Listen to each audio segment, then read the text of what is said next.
আসসালামু আলাইকুম রহমতুল্লাহি তাআলা ওয়া বারাকাতুহু। আজকে যে জায়গায় বসে আছি, কোরআনের পাখি শহীদ আল্লামা দেলাওয়ার হোসেন সাইদ রাহিমাহুল্লাহ, তিনি এই জায়গায় বসেছিলেন। অসংখ্য তার ভক্তরা ছিল, তাদেরকে নিয়ে তার আব্বা আম্মার কবর জিয়ারত করেছে। আজকে এই জায়গাটা এরকমই রয়েছে, কিন্তু আমরা তাকে হারিয়ে ফেলেছি। কোরআনের পাখি, তো এই জায়গাটা কত সুন্দর। এখানে কখনো এরকম এগুলা ঝোপ ছিল না, খুব সুন্দর ছিল। উনি যখন বাড়িতে ছিলেন, আসলে আমরা এমন একটা মানুষকে হারিয়েছি, এরকম মানুষ আর পাওয়া যাবে কিনা আমরা এটা জানি না। তবে যে কোরআনের ধারাবাহিকতা তিনি বাংলার ঘরে ঘরে পৌঁছে দিয়েছেন, এরকম তাফসীর কারক আমরা আর খুঁজে পাই না। তো আমরা পুরো বাড়িটা একটু ভিডিওতে নেব, কবরস্থান সহ। আমরা এই ভিডিও নেওয়ার পরে এখান থেকে চলে যাব। আমাদের বাসা অনেক দূরে, জয়পুরহাট।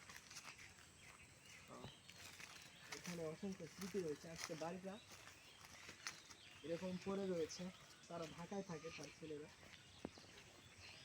আর কিছুক্ষণ আগেই তো আসলাম আল্লামা সাইদি ফাউন্ডেশন থেকে, সেখানে শহীদ আল্লামা দেলাওয়ার হোসেন সাইদি রাহিমাহুল্লাহকে কবরস্থ করা হয়েছে। তার আশা ছিল দারুল কোরআন সিদ্দিকী কামিল মাদ্রাসা থেকে কামিল মাদ্রাসাতে ওনাকে দাফন করার জন্য নিশ্চিত করছিল, কিন্তু স্বৈরাচার খুনি হাসিনা এটা করতে দেয় না। তো আমরা কবর জিয়ারত করলাম কিছুক্ষণ আগে।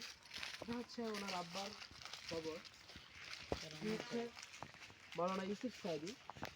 আল্লামা দেলাওয়ার হোসেন সাইদি রাহিমাহুল্লাহ তিনি বলেছিলেন যে আমার আব্বা একজন পরহেজগার এবং ফুরফুরা শরীফের, অর্থাৎ তিনি একজন ভালো লোক ছিলেন। এই জন্য এরকম একজন কোরআনের পাখিকে জন্ম দিতে পেরেছেন।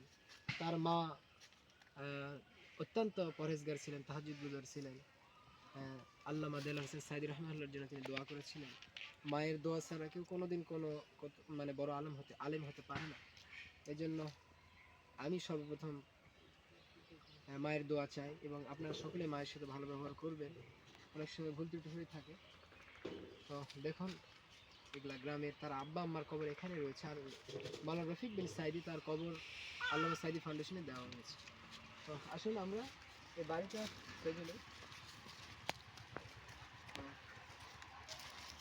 বাড়িটার জায়গা কিন্তু অনেক বড়। তার স্ত্রীর নাম হচ্ছে বেগম সলিহা বেগম, এবং ওখানে তার স্ত্রীর নাম লেখা লেখা রয়েছে সলিহা কটেজ। এটা হচ্ছে কাসারি রুম যেটা বলা যায়। এখানে হচ্ছে আল্লামা দেলাওয়ার হোসেন সাইদি রাহিমাহুল্লাহ কোরআনের পাখি, তিনি বিভিন্ন মানুষদেরকে নিয়ে কোরআন হাদিস